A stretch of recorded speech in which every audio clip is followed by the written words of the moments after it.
Welcome, everyone, and thanks for joining us. I'm Alicia Smith. I'm the Executive Director of Dyslexia Canada. We're a national charity, and our mission is to ensure that children with dyslexia are identified and supported in school. But we recognize that in order to do that, we need to raise awareness broadly about dyslexia and connect with people in all sorts of walks of life to discuss the challenges that dyslexia can create. And as somebody with dyslexia myself, I'm really grateful that all of you have taken the time today to come in and join this conversation about the impacts of dyslexia at work and how to create more supportive and inclusive workspaces to support your team members with dyslexia. We have a pretty packed agenda for today.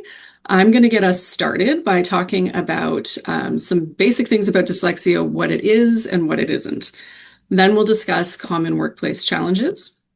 Next, we're going to be joined by two of the members of Dyslexia Canada's Board of Directors, Kyle Soutar and David Eliot, who are going to discuss working from their perspective as individuals with dyslexia, what it's like to navigate a successful career, and they're going to share some of their favorite tips and tricks. Then we will be joined by Nicole Byros-Bolton and Fausto Amendola of Berthold Law. They will be discussing workplace accommodations from a legal perspective. And then finally, we'll talk about what your organization can do right now to help to support and make individuals with dyslexia feel supported and understood. Before we get started, I would love to encourage everybody to just use the chat. Let us know where you're joining from, if you're joining as an individual with dyslexia yourself, or if you are an employer who's looking to learn about how to create a more supportive environment. We would love to know. Throughout the presentation, I would also encourage you to use the chat to ask your questions. I have two members of the Dyslexia Canada team who are here today, MJ and Leah. Maybe you can wave and say hi to everybody. They'll be monitoring the chat throughout the presentation, and we'll work to answer your questions as they come up. And if we have time at the end, hopefully we will, we can answer those questions as well. So thank you all for joining, and I'm going to get us started right away. So starting with dyslexia, what it is. The very simple definition of dyslexia, the most simple one you can have, is that dyslexia is a learning disability that impacts word-level reading. It can also affect reading fluency, that's the ability to quickly and accurately identify words, spelling, writing, and reading comprehension. But I want to stress that dyslexia is not, in and of itself, a general difficulty with understanding or comprehension. It is a very much specific difficulty with understanding information when it is communicated through print. I like to use a model of reading called the simple view of reading to really unpack the relationship between dyslexia and understanding and make it easy to put it into place. So the simple view of reading is a theoretical model of reading that describes reading comprehension, which of course is the goal, as the product of two separate domains. The first one is word recognition. So this is just the mechanical part of reading, the ability to look at visual symbols and translate those into spoken words in the language. That's just word recognition. The second part is language comprehension. That is the part that is the thinking part. It's about understanding and interpreting the meaning that is trying to be communicated with those visual symbols. So this part depends on a person's vocabulary, their background knowledge, their capacity for critical thinking, their ability to notice the nuances in language and to understand messages at multiple levels of meaning that are trying to be communicated. These are two very different pieces, but they're both necessary to get to that goal of reading comprehension. Dyslexia is just a challenge with the first part, that mechanical, technical part of reading, translating the symbols into words in the language. It is not a generalized problem with understanding or comprehension or critical thinking. Individuals with dyslexia can have very good abilities to understand and communicate using language. They may have excellent critical thinking skills. They may be very good at communicating in general. But a challenge with that technical part, the word recognition piece, means that reading comprehension or understanding messages that are communicated through written language is impacted significantly. And you might wonder, how is it that people who can be incredibly intelligent and very good at communicating in many, many other ways can struggle so much with that first part, with the part of just translating those symbols into spoken words, which on the surface of it seems like it's actually the much more straightforward part of reading.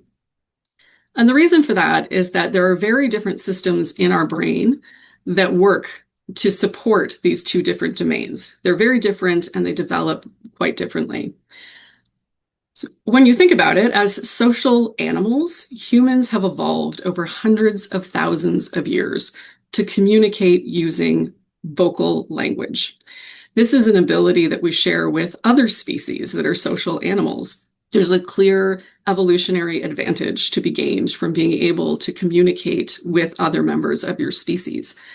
And we have evolved regions of our brains, again, over hundreds of thousands of years that support this. So even before we are born, the infrastructure in our brain is starting to develop to support communication through oral language. That's just a part of human biology. But written language is technology. It's not biology. It is an invention that humans designed approximately 5,000 years ago to create a durable representation of communication. Humans invented language at least 4 different times in 4 different centuries. 4 different cultures created this as a way to record things. Originally, our accountants were really the first inventors of language. It was invented to create records of transactions, so we would know when things were sold and who owned things. But humans are very clever creatures, and we took that simple invention that was designed for that purpose and continued to develop and evolve and use it for different purposes. And I would argue that this invention of written language has transformed the experience of being human more than really anything else in human history. But written language 5,000 years ago, it didn't even become a requirement for everyday life until the invention of the printing press, which was only a few hundred years ago. And so when you think about that in evolutionary terms, that's less than the blink of an eye. Our brains have not evolved to use this form of technology. This is something that we are not born with the infrastructure to do. Learning to read actually requires co-opting and connecting parts of the brain that evolved for different purposes. No one is born with the ability to read. It's something that develops over time through instruction and practice. It's a skill. And everyone goes through this process of rewiring the brain for reading. But the experience of going through that process is not the same for everyone. There are some people whose brains go through that reorganizational process quite easily. So if you're a person who doesn't even remember learning how to read, it's just something that kind of came pretty easily to you when you were a child, you were very lucky, but you're in the minority. For most people, their experience with learning to read happens when they go to school and they get some good instruction and there's some opportunities to practice. It is a skill that they will learn. But the experience with learning to read there is variable, and it really depends on the opportunities that a person has. You know, this is why people can go through their entire life without learning to read if they haven't had that opportunity for instruction, even typically developing people. And then on the tail end of the continuum, there are individuals who need a lot more support and practice for those connections to be made. And this is where dyslexia really fits. Now, I will say, individuals with dyslexia absolutely can learn to read. Those connections absolutely can be formed, but doing so is a lot more challenging and a lot more difficult. And they need a lot more support from adults in order to be able to do that when they're children. But we can get there. But I want to stress, dyslexia is not in any way related to a person's general intelligence. It's not the result of laziness or lack of motivation. It's not caused by poor parenting, and it's not a visual issue. This is probably one of the biggest myths and misconceptions about dyslexia, that these challenges are caused because we are seeing letters backwards. That isn't it. It's about the formation of the reading network in the brain. And the other sort of myth about dyslexia is that it's a very specialized and rare thing that, doesn't really impact a lot of people. In reality, dyslexia is incredibly common. Coming up with an exact number of the percentage of the population that are impacted by dyslexia is very difficult, because different researchers use different cutoff points for how difficult that ability with reading needs to be. But estimates range anywhere between 5% at the very low end and 20% at the higher end of the population are impacted by dyslexia. But it's very safe to say that dyslexia impacts people in every profession, every industry, and every walk of life.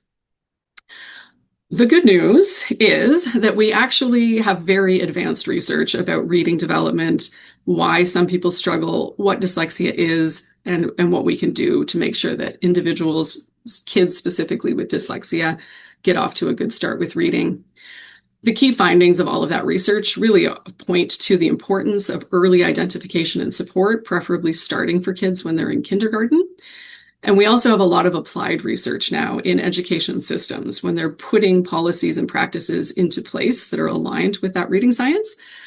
We can see now that reading difficulties can be prevented or significantly reduced for almost everyone. Since 2016, I will say as well, more good news is that Dyslexia Canada has been around for a decade now. We're celebrating our 10-year anniversary this year, and we've been working really hard to put that evidence into practice in school systems across Canada. Through that, we have come to recognize as an organization that those policies and practices that ensure that kids with dyslexia learn how to read are the same policies and practices that are supportive of the reading development of everyone. So we are a dyslexia organization, but we are working to advance literacy broadly across Canada, and we are making fantastic progress. I'm not going to get too much into our mission in education because this is a dyslexia in the workplace webinar, but I do want to just share one really exciting and hopeful thing that is happening. So when we formed in 2016, we looked at the policies and practices that needed to change to ensure that kids with dyslexia got off to a good start. One of the things is universal early screening, making sure that we are using really good tools to identify the kids at the beginning of kindergarten who are going to need that additional support. A decade ago, there wasn't a single province or territory in Canada that required schools to use evidence-based tools to assess reading in kids in school. 10 years later, this fall, when we are celebrating our 10-year anniversary, we are really excited to share that we've been working with ministries of education across Canada to implement policies and practices around universal screening. And 73% of kids from kindergarten to grade 2 are going to be screened next fall. So that's over 800,000 children. We're very excited about that.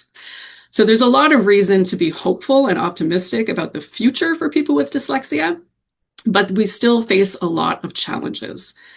So this is my bad news section. The bad news section is that, the policies and practices in schools have been very slow to change. We still have a lot of work to do. Recognizing the kids is step one, making sure they get the support they need is step two, and there's a lot of work left to do there. Currently, there are kids across Canada that are continuing to struggle with learning to read. I would say needlessly, because I do consider this a very solvable issue. And when it comes to adults, we recognize that almost most adults with dyslexia in Canada did not benefit from that early identification and support when they were children. And the impacts of that are lifelong and profound. When kids struggle with learning to read in school initially, it impacts their ability to learn in all subjects. That can have a profound impact on a person's self-esteem and confidence, a lasting impact that can carry on with them throughout their career. As somebody with dyslexia, I can certainly speak to that. It can also have lasting impacts on mental health. Anxiety specifically is higher for individuals with dyslexia, especially when you're placed into environments where reading and writing are common everyday demands. So this brings us, of course, to the workplace. That's what we're here to discuss today. I looked for research on the experiences of individuals with dyslexia in Canadian workplaces. I found the most recent good research I could find was from 2018. So this is a little bit out of date. And it was also looking broadly at individuals with learning disabilities, not just dyslexia, though dyslexia is the most common learning disability, and it impacts 80% of individuals with a learning disability. Many individuals have more than one learning disability, but 80% have dyslexia. So when looking at that, the survey found, this is survey-based research, that most people who have a learning disability did say that it does impact them in the workplace. They experience challenges due to that disability. But less than half of them ever discussed their disability or disclosed it in the workplace. Most people are continuing to keep that private and to hide that from others. And even of the ones who disclosed, only about 1 in 10 actually asked for accommodations or support within the workplace. The most common challenges that people reported experiencing at work were around time, needing a lot of extra time to read documents and reports. Sometimes misunderstanding written instructions, which can cause conflicts. Your employer might think that you're being insubordinate, that you're just being stubborn and not doing what you're being asked to do. But in reality, there was some misunderstanding or miscommunication because that information was provided in a written format. Also, more time is required for tasks that involve writing. Big time difficulties taking handwritten notes. This one resonates with me. And frequent mistakes with spelling and grammar, which can be professionally very, very embarrassing. I still have challenges with this all the time. When asked why they weren't disclosing, the responses here fell into 2 different categories. The first category was basically fear, concern about how they would be perceived, how it would impact their ability to advance in their career or even their job security at all. The second reason that people were not disclosing at work was a belief that they had it under control, and this one resonates with me. I did not talk about my dyslexia openly for many, many years. It wasn't until I had a child that was diagnosed as well that I started talking about it openly. And if you had asked me 20 years ago, I would say, oh, I'm fine. I've got it under control. It's okay. Because, many of us have developed complex coping mechanisms. But most of those are things like arriving early, staying late, building these complex systems to get tasks done in different sorts of ways, relying on technology. This is actually a good coping mechanism. But a lot of the survey respondents here really talked about working harder as being the main coping mechanism that they use to survive at work. And I would argue that working harder isn't the same as thriving. All of this, the success that individuals with dyslexia often experience, can come with an additional cost. And that cost is in the form of fatigue, additional stress, a lot of anxiety, which can in turn sometimes lead to early burnout. So today I'm very excited that 2 of our board members, Kyle Soutar and David Eliot, have agreed to join and discuss thriving with dyslexia from their perspective as individuals with dyslexia who are navigating what I would say are both very successful careers. So first, I would like to turn the floor over to Kyle and welcome you to the conversation. I would like to say first and foremost, I want to say thank you to Alicia and Dyslexia Canada for hosting such a wonderful webinar. It's a pleasure and a privilege to be a guest speaker today. So hi, everybody. I'm Kyle Soutar, CPA, CMA. I'm the founder of Soutar Capital.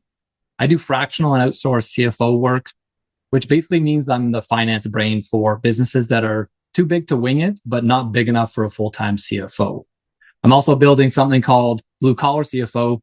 Same idea, but it's aimed squarely at trades and blue-collar businesses. On a daily basis, I'm dealing with financials, forecasts, board presentations, client emails, reading dense documents, and producing clean, precise writing all day long. And I do all that with dyslexia. So when this panel talks about dyslexia in the workplace, I just want to say openly, this is my actual workplace. So here's what I wanted to land for today. Dyslexia rarely shows up in the quality of the thinking, just like Alicia was saying earlier. It shows up in the mechanics, in the spelling, the typing, the volume of the reading, getting a sharp idea on the page clearly.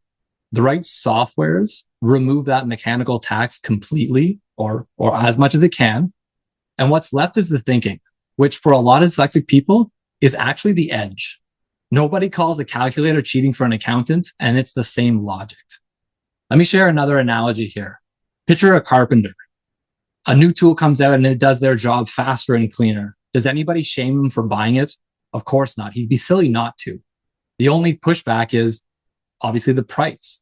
It's too expensive. I don't need it. And the answer is always the same. It pays for itself in the work. It's already worth it if the value is seen. That's just the ROI. There are AI tools that are exactly this. They're a force multiplier that make work faster and cleaner.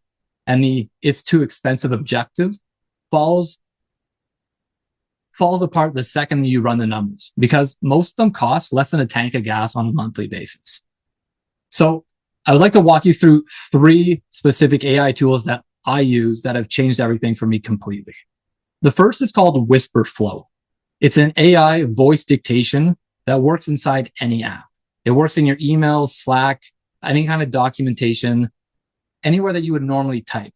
You just speak naturally and it strips out the filler, it fixes the structure, it polishes the text right on into the page. And it's about 4 times faster than typing, actually. For me, it closes the gap between knowing what I need to say and how to type it and spell it perfectly. The spelling piece is the quiet hero. The thing that used to trip me up the most has just disappeared in that fact. The second tool, equally beneficial, is called Granola. It sits in all my meetings. It transcribes all conversations, summarizes them, and then pulls out action items automatically for me. And here's why it matters. I'm not heads down scribbling notes and trying to think at the same time, which for a dyslexic brain like mine is genuinely and sincerely hard.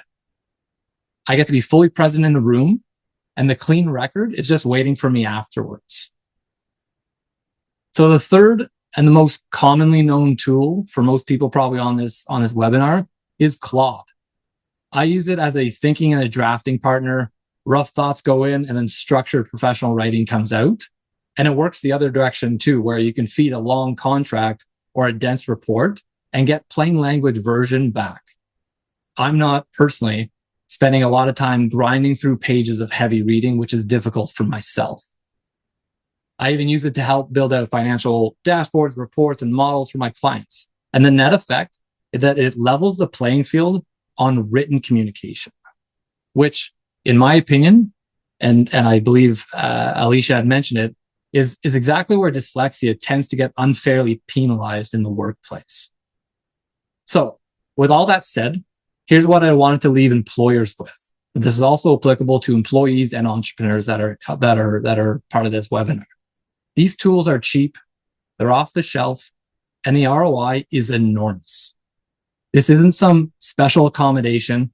It's literally a force multiplier. So make them standard issue. Let's normalize them for everyone. Plenty of people without dyslexia love them too. And that's exactly what will kill the stigma. Because needing a tool doesn't signal lower capabilities. It's actually the opposite.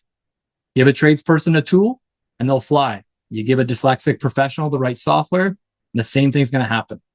The only question left for employers is that whether they'll put the right tools in their employees' hands. Thank you. Thanks, Kyle. And next, David, we invite you to share. Perfect. Well, thank you so much for hosting this, and thank you to everybody who showed up today, both people with dyslexia looking for tips and employers looking to figure out how to be a bit more inclusive. I'll share very quickly off the start that my experience with dyslexia is quite different than a lot of people's experience. And this was actually how I ended up working with Dyslexia Canada originally. Because for a lot of people, they experience kind of that shame or that feeling of not wanting to disclose it. That kind of defines a lot of people with dyslexia in my generation. But my experience was different because I was given all the accommodations that I needed from the beginning. And that came in part from having a very strong-willed mother who fought for my rights, but also the fact that both of my older brothers were dyslexic as well, and they were very gifted. So because of that, by the time I entered the education system, the teachers had all been broken in. I didn't really feel the shame. It was talked about in my household. So my experience going through was quite different. I didn't realize I was, not normal as some people might have seen it. Because of that, when I became somewhat successful, I started having this image put on me. And the way that people would speak about it is you overcame dyslexia. And that was the way it was talked about. And I really disliked that, which is why I came to Dyslexia Canada, because I think the way this should be viewed, as Kyle has said, is that when we're in these places, when you're given the things you need to succeed, it really is no different. You work no differently than anybody else. You have no different of a capability to succeed and to thrive within organizations and in spaces. And in no workplace and no educational institution I've been in, because I was given the accommodations I needed, did I ever actually feel any different? And I think to me, that's a sign, like I see myself as the evidence of what can happen when we treat this properly, when every dyslexic child is given what they have a right to be given. So with that, that kind of comes to my first tip or trick that I want to throw out here. Because I never really had any of the shame that is commonly associated with it, disclosure for me was never a really big deal. And I've found now, reflecting back on this, when I was asked to provide some tips or tricks, that's been really powerful in my career, especially because I work in very heavily writing focused areas. So I just published a book earlier this year. I work in academia quite a lot. So they're very heavily writing focused. And to me, my disclosure of just being like, working with editors or working with academics and very quickly throwing out there, oh, by the way, I'm dyslexic. My spelling might be a bit off, please just ignore this, or anything like that, has been really powerful in both normalizing it, I find, in my life or my career, and also receiving a conversation, because typically that opens the door to having a conversation of, oh, what do you need from us? What can we do to help you here? And it really shifts and normalizes the experience in the workplace for me. I also understand that experience might not be the same for everybody because of the position that I come from here. But I've found that very casual approach to the conversation, I have never had it gone poorly. I've never had it where I say that and the conversation hasn't gone well. With that, though, I'll go kind of into the second one here because I'm running a bit over time. I want to talk about a way that we can turn limits into advantages. And that's a big thing. I look at film. I come from an arts background. I used to work in arts and entertainment. And I've always found it interesting how limits create really strong products in the end. So I always point at some of my favorite directors. When they had small budgets, they produced their best films. As soon as they're given the $500 million, they make their worst films. And I think that sometimes the limits can give us the opportunity to be more creative and succeed more. So I'm always looking for ways to turn limitations into advantages. With dyslexia, a major limitation is when we are drafting things without AI, of course, there tends to be a lot of red lines, or there tends to be a lot of spelling errors that we can't quite catch right away. And that can be seen in the workplace as a limitation. I look at it as an advantage because as a writer, any writer will tell you there's never been a good first draft written in history. Nobody has ever written a good first draft of anything. Everything always needs a second draft. And the way I look at this is that this forces me to always go back and have to do that second draft, to have to go back and, critically look at my work, or, feed it into an AI and say, where are my mistakes here? And then actually engage with it. And I think this can create a opportunity to create better work, or actually, push a dyslexic employee or a dyslexic person further in that sense. But the final one here, just before I run out of time, and I am not blind to the irony here that my name says I'm an AI researcher, and Kyle gave all these great AI tips, and what I'm about to share with you will be a bit funny in that context, but is finding solutions that work for you, because there's so many different tools. There are AI tools out there. When I was in primary education, they threw a lot of technology at me I didn't like. Everybody experiences this differently. So experimenting and finding unique things and not being ashamed in the things that you have to do, framing them as things that work for you. So for example, myself, and I'm not saying that this is what you should do, but I write on a typewriter. My entire book, probably about 80% of it, was written on a typewriter, which I understand the irony of writing a book about AI and writing it on a typewriter. But to me, this is a very important part of my process because, as Alicia said, handwriting notes, terrible for a lot of people with dyslexia. I had never experienced the feeling of like a pen on paper and my thoughts going down until an ex-partner of mine bought me a typewriter as a gag gift, and I discovered that. And it was a game changer for my process. So that's just to say there's no one size fits all solution. I'm not saying everybody should go to a thrift store and buy a typewriter. AI applications might be the solution for you. You might find one that works really well, but it's about experimenting and finding a way to, be your best self in the workplace, finding a way to address any difficulties you're having, to level the playing field and make sure you can achieve at your fullest potential. So with that, I will hand it back to Alicia here. And thank you so much again for having me. Thank you, David, and thank you, Kyle.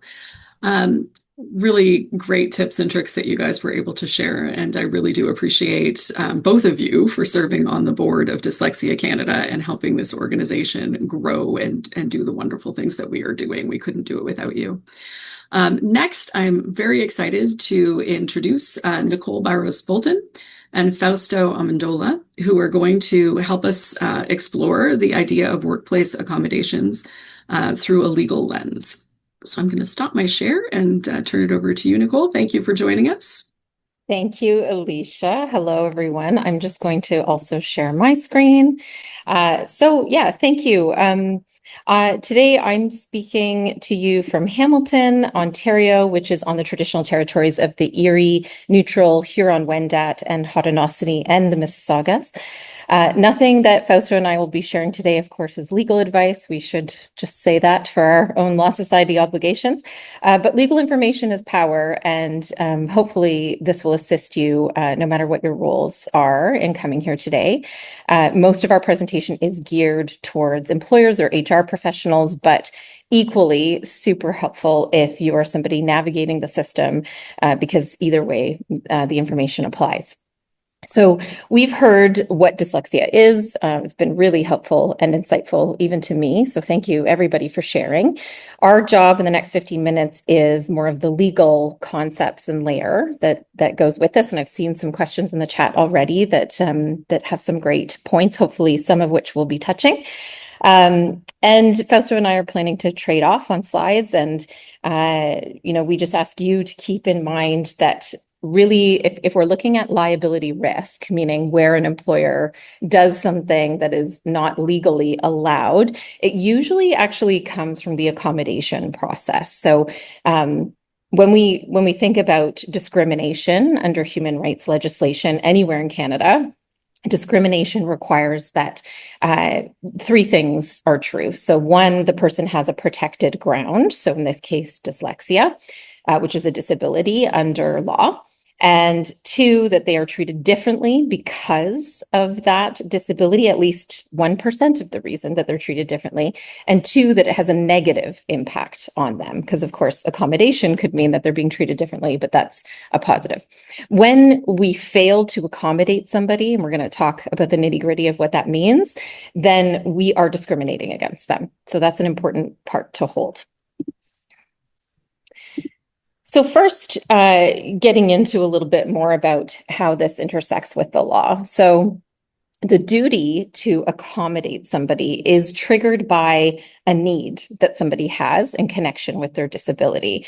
So it's not necessarily the paperwork. And I saw a question about this. We don't necessarily need a formal diagnosis of dyslexia, and we certainly don't have to disclose what our diagnosis is.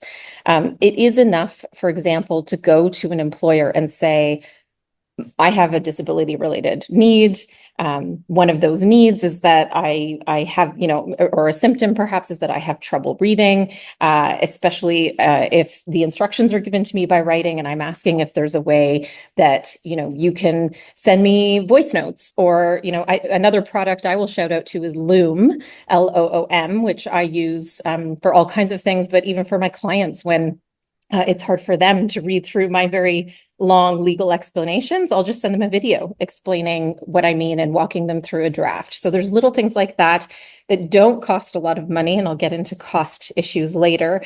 All the apps that have been mentioned today, also wonderful tools, some of which I use myself, and also not very expensive, right? So these aren't giant asks or expectations, which sometimes accommodations do require. For example, an accessible ramp or an accessible bathroom. That's a very large undertaking, especially if it's a small business. But these technology accommodations, or even just being given instructions by audio instead of written, really quite small in terms of what we're asking an employer to do.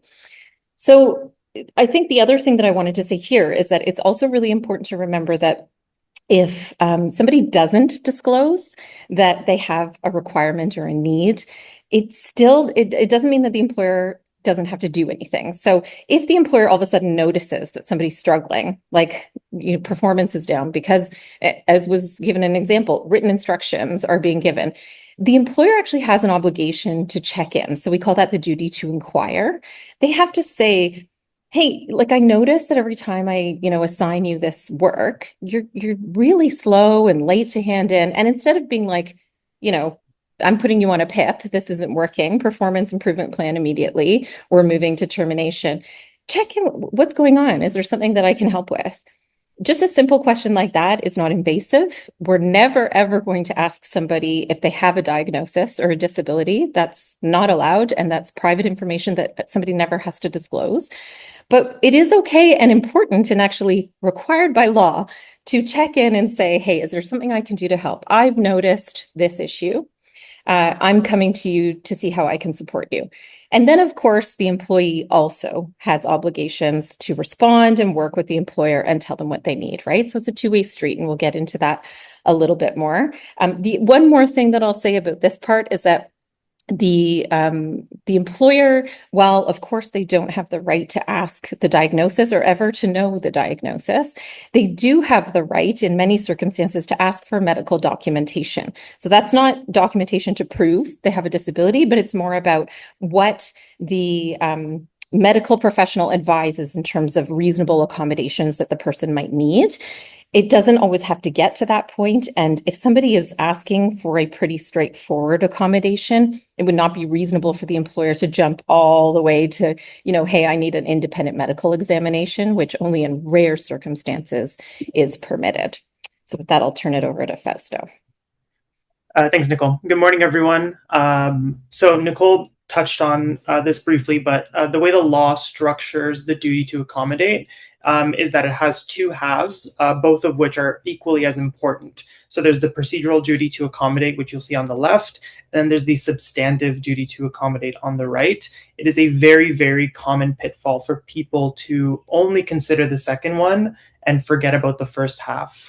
So the procedural duty is, as Nicole mentioned, the obligation to actually run the process. So this is also the first part of which is the duty to inquire or the duty to investigate. So this looks like considering a request from a person or proactively investigating yourself the moment that you know or reasonably ought to know that this person is struggling. Gathering the information that you genuinely need, and then also engaging in good faith in a discussion on what accommodations look like for that person, because at the end of the day, accommodations are pretty individualized. But this is the part that people often miss, and a failure of this process, the procedural duty, can be a breach on its own, even in instances where the outcome would have been the same. So, for example, you can land on a perfectly reasonable accommodation with an employee, and you can still be liable because of how you got there.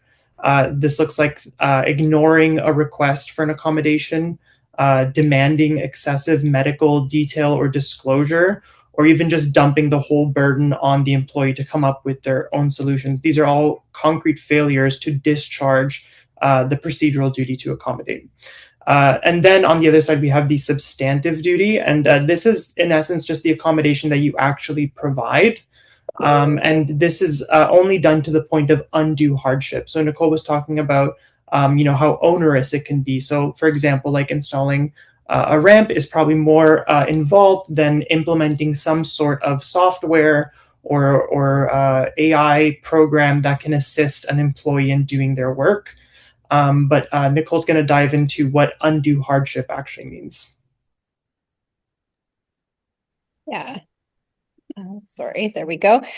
So yeah, I mean, I'm actually going to start with a quote from the Supreme Court of Canada. So this is a case actually not related to disability discrimination. It was a religious discrimination case, an accommodation, but a very important case because it started to really flesh out and develop the concepts of duty to accommodate and particularly undue hardship. And it's an old case that still very much stands. So it's called Central Okanagan School District and Renault. It's commonly referred to as Renault, and it's from 1992.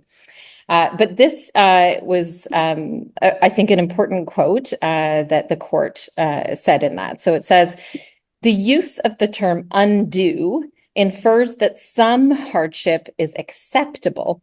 It is only undue hardship that satisfies this test. The extent to which the discriminator must go to accommodate is limited by the words reasonable and short of undue hardship. These are not independent criteria, but are alternate ways of expressing the same concept. What constitutes reasonable measures is a question of fact and will vary with the circumstances of the case. That's the end of the quote. So essentially, what this is saying and what all cases since then have said is that, undue hardship, which basically is the get out of jail free card for an employer or a service provider. In today, we're talking about employers, but of course, education is a service and also very much they have those obligations, as do, restaurants and everything else. But in the terms of an employer, if the accommodation ask is so incredibly onerous on them that it would just change the nature of the job altogether, or make it impossible for them to carry on their business anymore, then that may amount to undue hardship, right? But it's a very high bar. It's narrower, actually, than most employers actually think. So the recognized factors are cost, outside sources of funding, and health and safety. That is the entire list. So inconvenience, bruised morale, preference, and either even the comment, oh, we've never done it that way, they are not part of that list. They are not exceptions. There is an expectation that some difficulty is going to come by giving this accommodation, and that is okay. It's still what the law requires.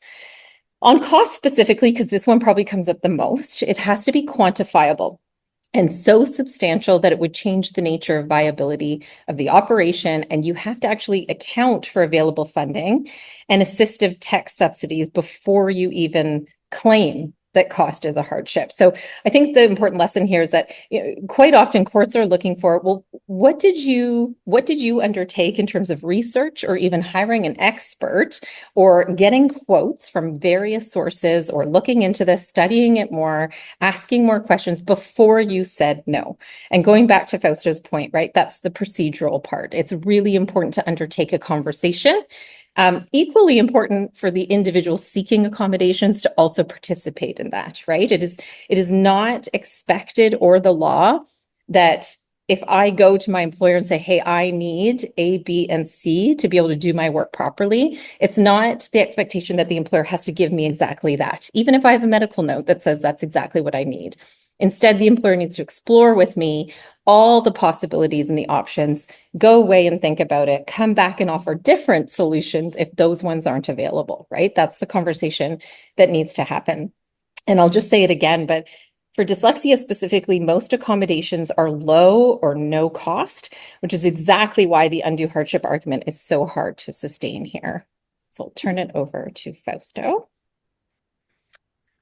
Okay, so translating this law into behavior, what do accommodations look like in practice? So we have so many great examples already, but the biggest one is assistive technology, and it's getting better and better every year, especially now with the AI boom happening.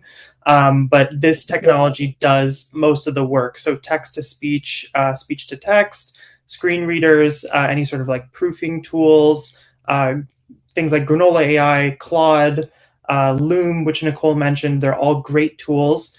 These things are all very affordable, they're fast, and they're actually often already sitting within software that is present in the infrastructure of the office or of the service.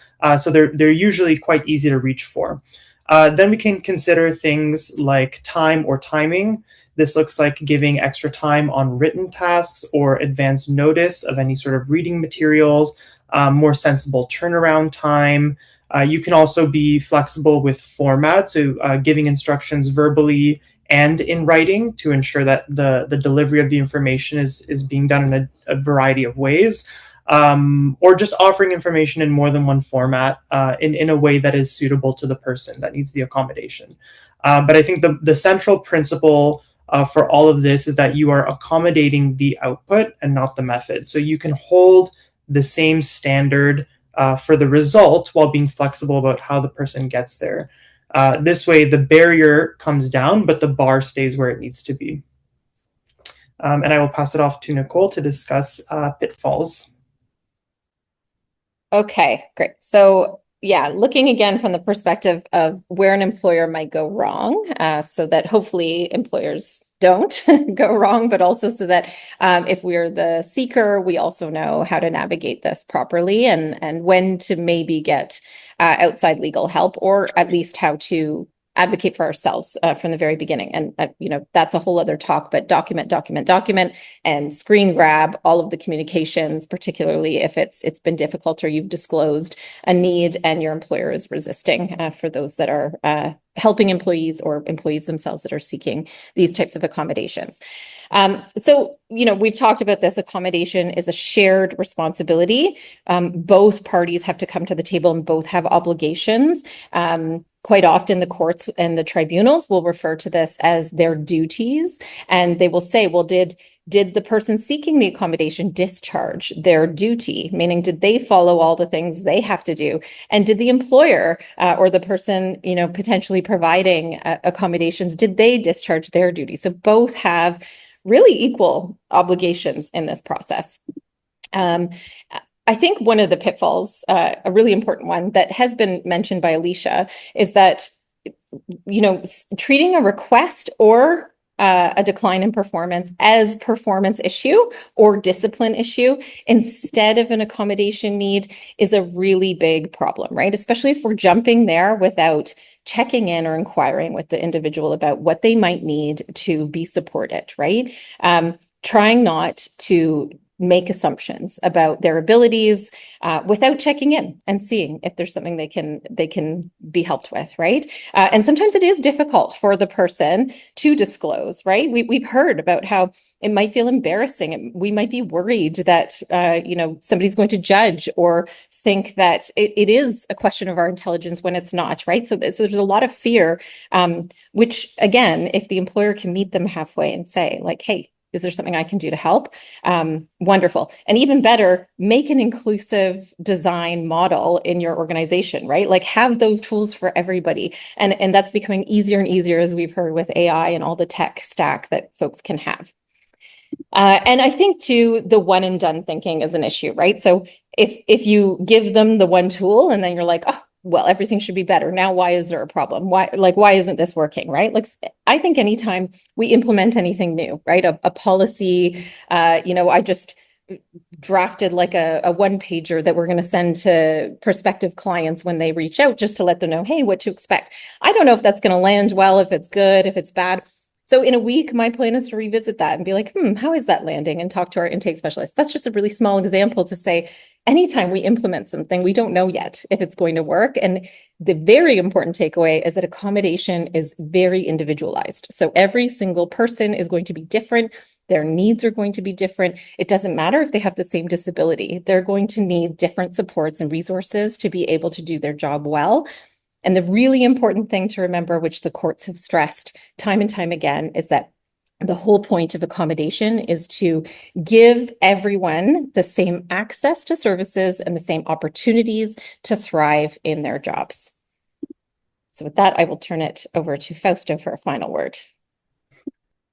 Thank you. So I think the most important thing from today's talk is that the legal risk almost never comes from actually providing the accommodation, which can be quite straightforward. It's actually the process that's a bit more complicated. And it comes from when the request is handled in a way that sort of compromises the individual's dignity and could harm them in a specific way. So it's important to remember that you have to be aware of the process, be vigilant, keep an eye out, investigate and inquire proactively, keep it confidential, document everything, revisit it when things change because it's an ongoing and it's an obligation that is alive at all times.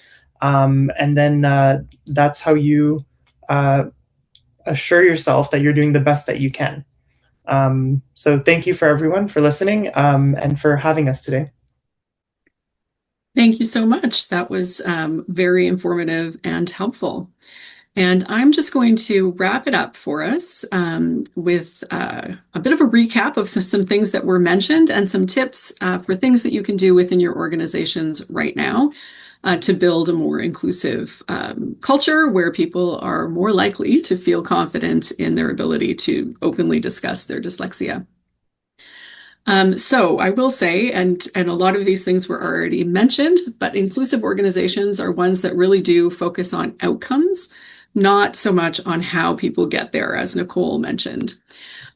Build accessibility into your everyday practices. This is another good piece that Nicole and Fausto mentioned around thinking about universal design and putting in place the sorts of tools that make it possible for people with dyslexia to succeed. When organizations do that, it can actually support productivity for everyone. Just give it to everyone. Kyle and David both talked about the importance of leveraging technology and productivity tools. There are lots of wonderful tools that were shared today. I know those were also put in the chat. And those tools are changing all of the time. So really lean into those as an organization. Create a culture within your organization where asking for supports is normal and also asking people if they need support is normal. And then the final thing that you can really do as an organization is to really have discussions about dyslexia itself, promote awareness of dyslexia in an effort to reduce stigma. And a few ways that you can do that as an organization: you can join us in October in celebrating Dyslexia Awareness Month. This is something we celebrate every October. This year is going to be special because it is the 10-year anniversary of Dyslexia Canada. Over the past 10 years, we have had organizations from across Canada get involved in our Dyslexia Awareness Month activities. We will be hosting another webinar in August, specifically sharing our details of what we are going to be doing during Dyslexia Awareness Month this year. So I'd really encourage you to get your organization involved in participating in that. Another way that organizations have worked to share information about dyslexia is to invite us at Dyslexia Canada into their spaces. We've had some really wonderful partnerships and relationships with different organizations in Canada. These are pictures from a volunteer engagement event that we did with Shiseido Canada last summer, where members of our team got to come into Shiseido and we gave a little presentation about what dyslexia is. And then members of their team spent an hour helping us pack up these really fantastic information kits that we shipped to schools all across Canada with information for parents and teachers to help them understand what dyslexia is and understand how to support kids. If your organization is interested in doing anything similar to that, reach out to Leah, that's her department. We also have opportunities where we are in the community raising awareness and looking for volunteers.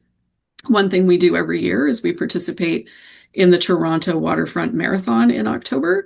We have a team of runners. We also have a team of volunteers, and Kyndryl Canada has been really wonderful in supporting us with this activity. And this is a group of Kyndryl employees and our volunteers that got together to host the water station at the end of the 5K. So if your organization is interested in opportunities like that, again, you can reach out to Leah and we'd be happy to share with you our upcoming events and organizations and hopefully get your team involved. And then I think probably the highest leverage thing that you can do and the most impactful is to really encourage leaders within your organization to speak openly about their own challenges with dyslexia.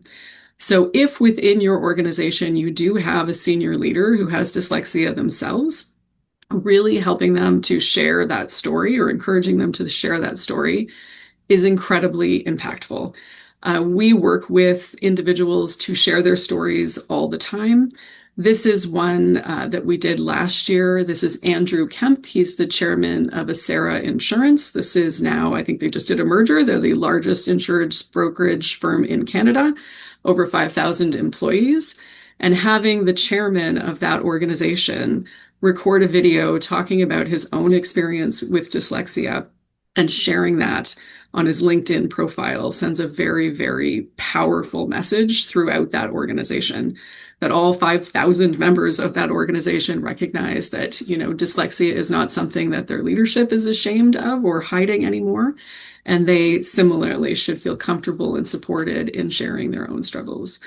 So if that is something that you have a leader in your organization who is willing to share their story about dyslexia, we would be happy to help you share that story. So again, get in touch. This is the sort of thing that we do. You can create a little video and share it on LinkedIn to send that message. So I would like to just thank our presenters who joined us today, Kyle, David, Fausto, and Nicole. Thank you for taking the time to join us and share your knowledge.